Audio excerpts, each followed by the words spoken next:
So I wanted to share some video footage of this gimbal failure issue that I had mid-flight, and hopefully if anyone out there is experiencing this problem with yours, I've seen a few videos online of people showing this same exact error that I'm getting. It's like a gimbal stuck or a motor overload.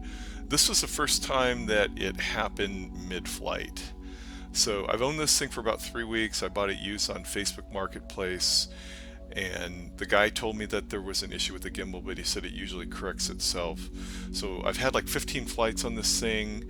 I've had a few issues at the beginning, but I'll go into that later. But I want to show you the video. Everything seemed to be fine. It was functioning great. It was a beautiful day here in Santa Clarita in California at this place called Castaic Dam. It's a reservoir. There's an upper lake and a lower lake. This is the upper lake. And so I just wanted to go out and do kind of a range test flight to see how far I can go. Everything was going great, and then all of a sudden the gimbal just sort of flopped down. And it's never happened mid-flight before. It ended up correcting itself. So I'm not sure if anyone has had this happen, but here it is right here. So I'm trying to raise it using the little jog dial, and then when I let go it keeps flopping down. So I kept trying to raise it, and every time I would raise it, now it's not even going up, and then it would go up and then would flop back down. I tried to press the button on the left hand side of the controller to center it or point it straight down, and it wouldn't work either. I was getting an error message of gimbal stuck and then motor overload. So I was just about ready to turn around or press the return to home or try to fly it back, and then for some reason it corrected itself. I pressed that little shortcut button to center it, and there it goes. So that time it worked. And then the gimbal overload error message flash, and then it disappeared, and then it was fine for the rest of the flight. So I'm glad it did. I'm glad I didn't turn around and bring it back, because this was a really great flight. This is an amazing venue up here in Santa Clarita. This is a lake that's a reservoir, and you can see the water level's really low.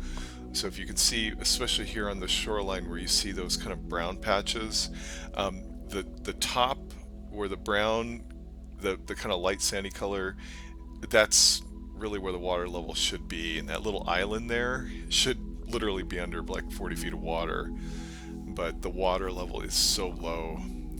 So if you can see that little line where the sandy color kind of meets the darker color is where the water level should be, to give you a little idea of how much water is either evaporated or not being replaced in this reservoir. So this is supposed to be a big recreational area up here, and usually, I mean, this was a weekday, and it was like the Thursday before Memorial Day 2022, and usually you would have tons of boats all over. I'm not sure if this is just a function of it being the weekend and not as many people out, but you would think that a beautiful lake like this would be full of boats. Maybe it is on weekends. I haven't ever been out there on weekends, but there you can see just how stark the difference is there with that sandy color area where the water level is supposed to be. So this is happening in a lot of lakes here in Southern California. There's some that used to be very popular recreation areas that are having a hard time launching boats. Literally, they keep having to move the docks like further out to where the water level has retreated to.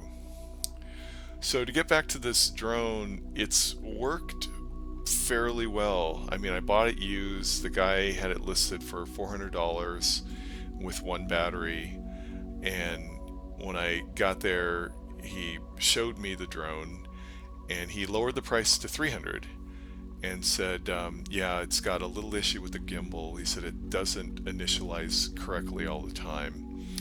And I didn't really know what that meant until the first time he showed me the drone, like I tested it, it initialized perfectly. He turned it on, and then he kind of expressed some surprise. He said, "Oh, well, look, it turned on fine this time."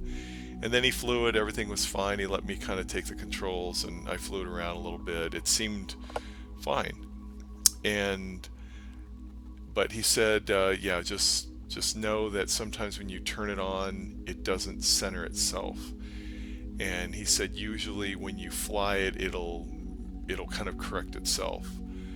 So literally I got it home, and the first flight I tried to fly it, it didn't initialize. And I didn't know what initialization, like that process, should look like. It kind of spun around back and forth, and then it sort of skewed itself to one side, and then it wouldn't like level the camera or center it in any way. It would just sort of skew to one side. And then there was an error message on the screen that said gimbal stuck. So I tried to calibrate it, and when it was in this state, and it wouldn't calibrate. It wouldn't auto calibrate. It wouldn't calibrate manually. And so I texted the guy back, and he said, just move the thing around and then it'll center itself.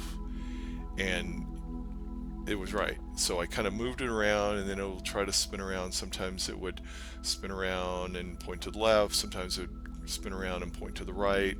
And then sometimes and then a couple times it would go and then center itself. Other times I would have to turn it on and off a couple times, and then it would do it correctly. It was never really like a pattern to it. It was like sometimes it came on only after I turned it on and off, and sometimes I moved it around once and then it would center itself correctly. And so what I started getting in the habit of doing, this guy speculated that there's some sand or something that got in the motor because he had flown it a few times at the beach. And he said he had to get like a little sprayer or something to spray it out or to clean it. And I had actually seen this online.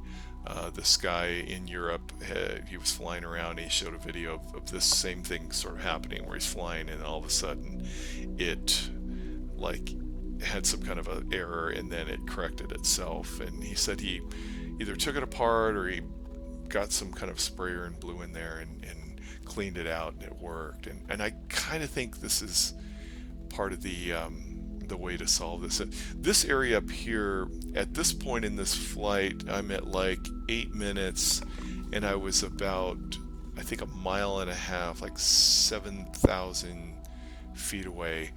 I launched from an overlook point, and there were no power lines between myself, my center position, and where I was flying it towards. So I was curious to fly through this little valley, because it looks like that area to the right is where the water that fills the reservoir should be coming from, and you could see it's kind of bone dry, like a dry riverbed. So I wanted to fly a little further down that valley.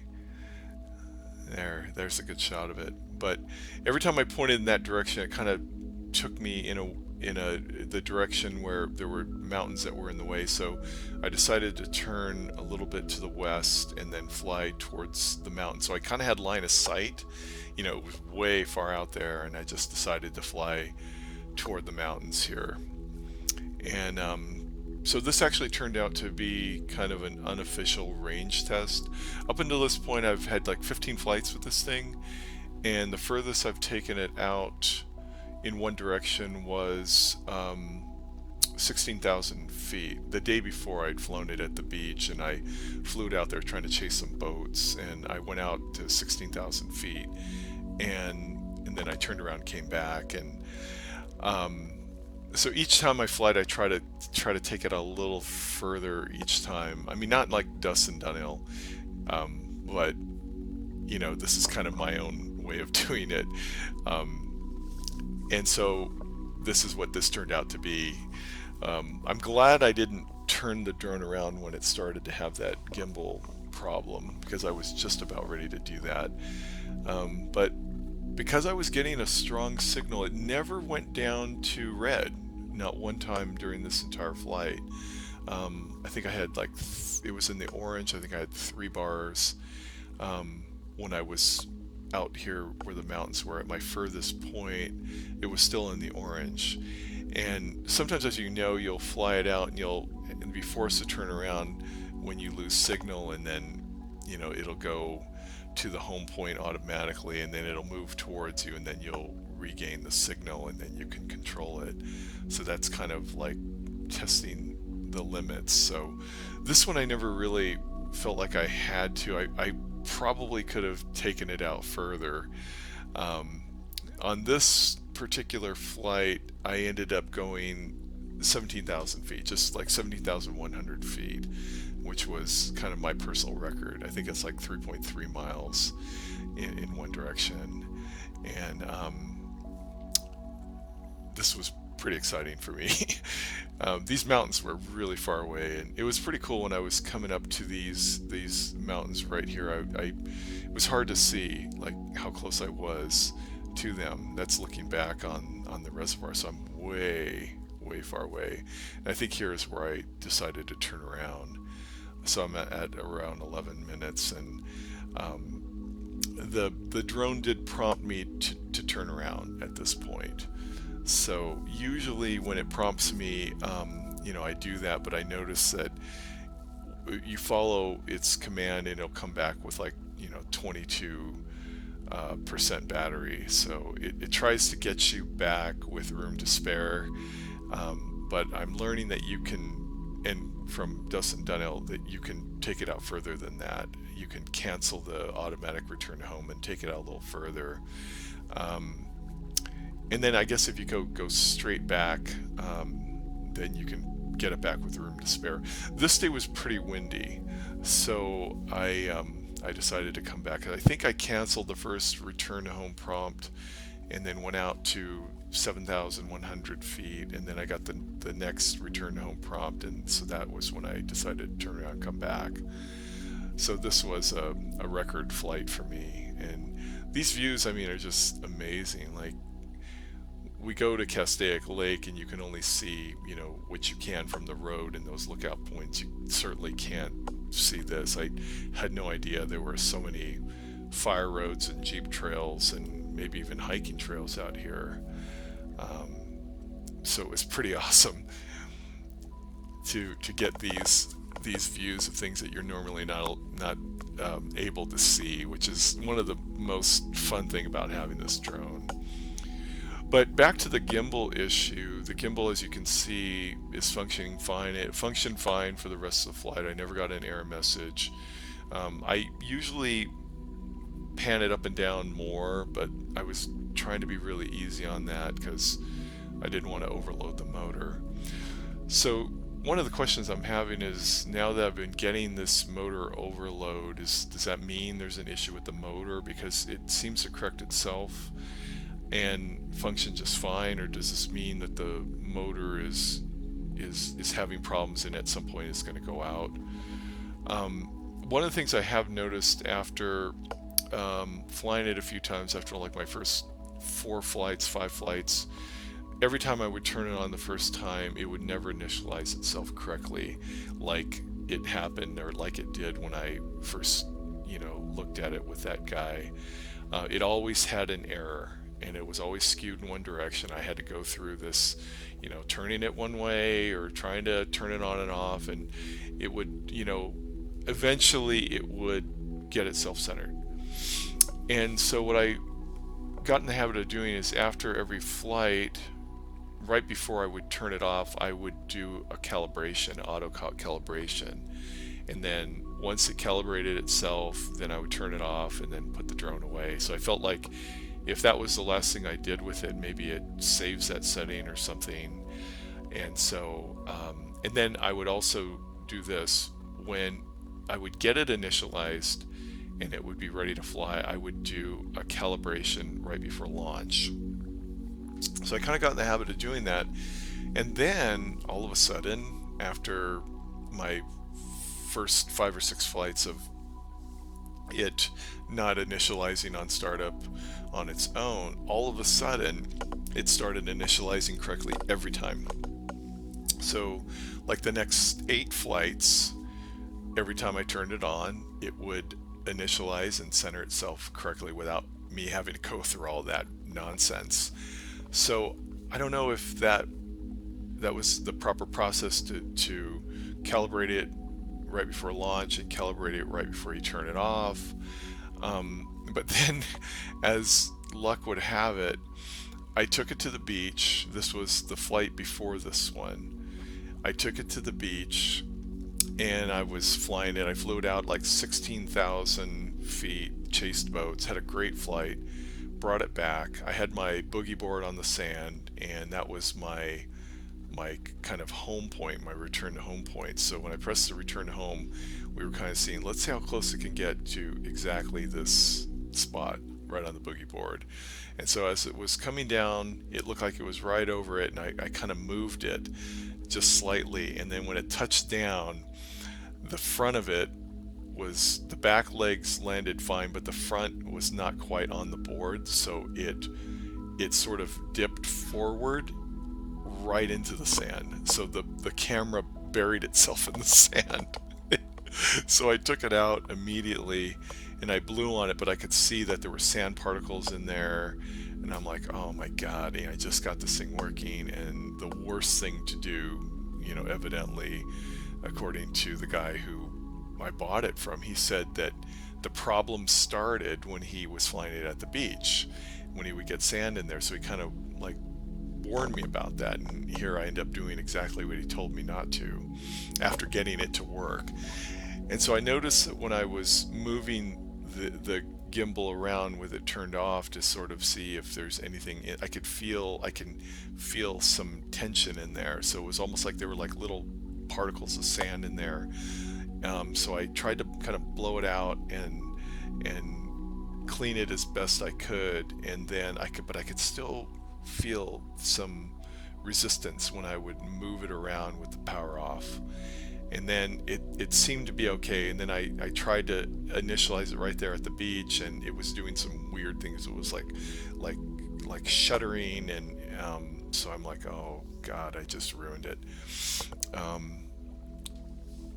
But I don't know. So on this flight, let me just interrupt myself here at this point.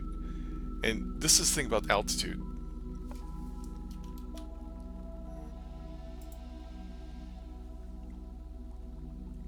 That's kind of weird. This thing about altitude. So, they have that limit of 400 feet, but, obviously you can see how close I was to the mountains when I was out there at my furthest point.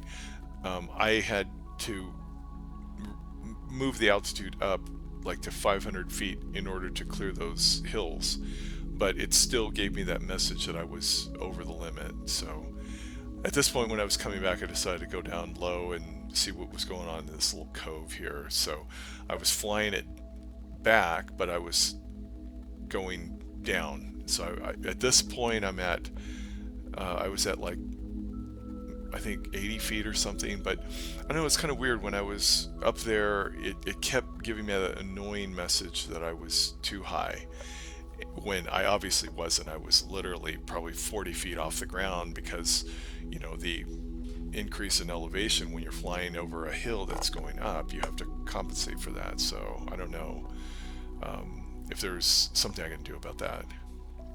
So at this point in the flight, I was at, I think, 23% battery, and at this point I was probably at 6,000 feet away. So I wanted to go kind of explore that island, and I was kind of feeling a little confident.